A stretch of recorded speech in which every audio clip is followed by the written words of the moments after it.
evil has to run its course. In an evil culture, evil is rewarded.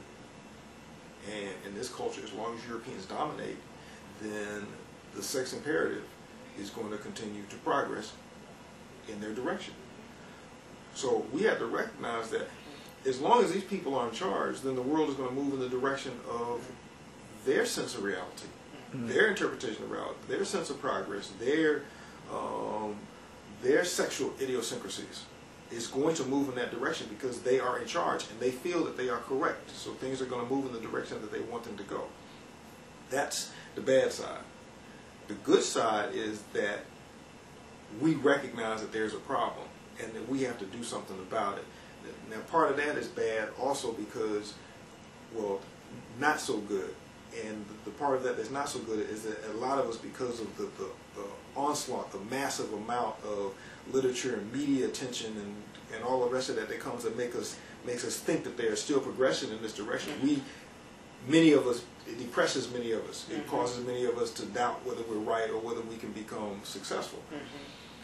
I'm beginning to ask people to think about it another way, another logical way. If you are not moving in the direction that Europeans want us to go, then you are progressing in an African direction. We measure our progress based upon what they're telling us or what they're showing us is happening. We're not measuring it based upon what we are doing as individuals in terms of moving away.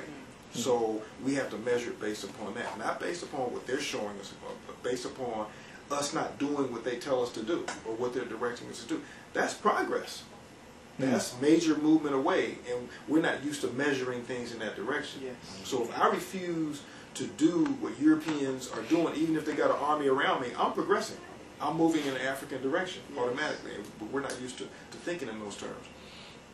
The positive out of this is that there are many of us who are moving, who are mobilizing our resources to provide safe, secure areas, places, reading materials, etc., for our sons and daughters to recognize that they don't have to be European to be human.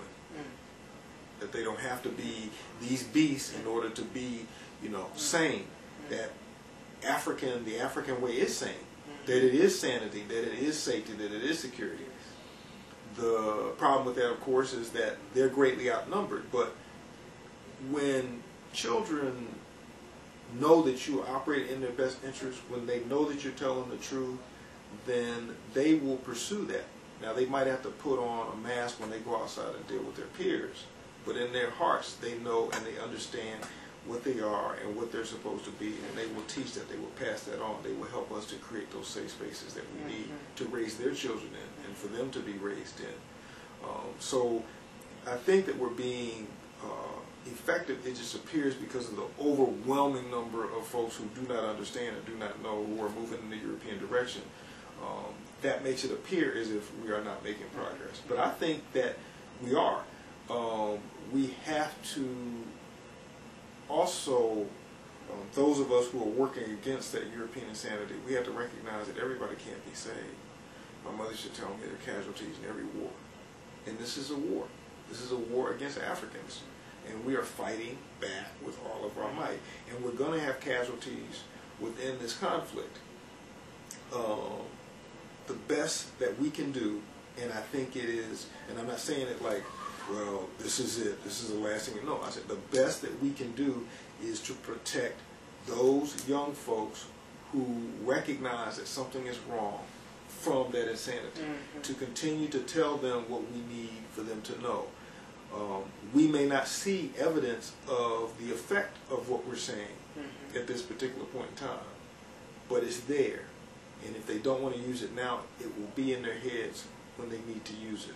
So the fight is like, in our tradition and in the tradition of many indigenous folks, when you did something that was supposedly of consequence, you always measured what you were doing based upon its impact on your people 7 generations down the road. So we have to look at it like that.